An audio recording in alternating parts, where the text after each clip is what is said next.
এই মুহূর্তের অন্যতম গুরুত্বপূর্ণ খবর, ইরান এবং ইসরায়েলের মধ্যে যে যুদ্ধ চলছে সেই যুদ্ধের প্রেক্ষিতে এবার মুখ খুললেন সোনিয়া গান্ধী।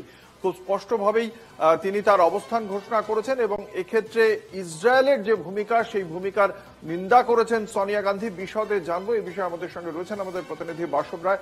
ঠিক কি জানা যাচ্ছে, সোনিয়া গান্ধী ঠিক কি বক্তব্য রেখেছেন? হ্যাঁ, সোনিয়া গান্ধী আজকে দক্ষিণ ভারতের একটি ইংরেজি পত্রিকায় পোস্টেডিট লিখেছেন, উত্তর সম্পাদকীয়। সেখানে ইরানকে যে ইসরায়েল অ্যাটাক করেছে তার নিন্দা করেছেন। ইসরায়েল হামাসের যে যুদ্ধ হচ্ছে সেখানে 50,000 প্যালেস্তানি মৃত্যু হয়েছে সেটার নিন্দা করেছেন।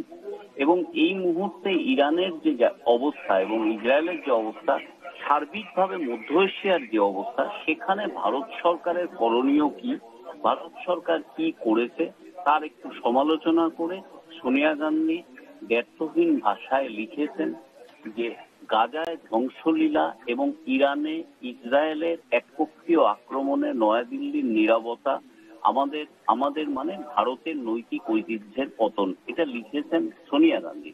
এবং বলছেন এটা শুধু ভয়েসলেস না, অর্থাৎ এটা শুধু কণ্ঠস্বর হারানোর ব্যাপার না, বরং আমাদের যে মূল্যবোধ ঐতিহ্য ছিল সেটা আমরা সারেন্ডার করলাম, সেটাকে আমরা সমর্পণ করেছি।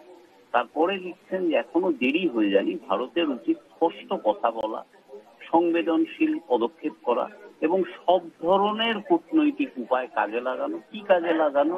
যাতে পশ্চিম এশিয়ায় শান্তি ফিরে আসে। তার কারণ পশ্চিম এশিয়ার 6টা দেশে ভারতের প্রায় 90 লক্ষ মানুষ কাজ করেন, যেটা ভারতের জিডিপি যেখান থেকে আসে প্রায় 4.5% গোটা জিডিপি। এই জায়গাটাকে নষ্ট হতে দেওয়া যায় না। সোনিয়া গান্ধী এটা নিয়ে একটা বিশদ প্রবন্ধ লিখেছেন। আগেই বললাম দক্ষিণ ভারতের একটা ইংরেজি কাগজ। ধন্যবাদ। আমাদের সঙ্গে ছিলেন আমাদের প্রতিনিধি বাসব রায়।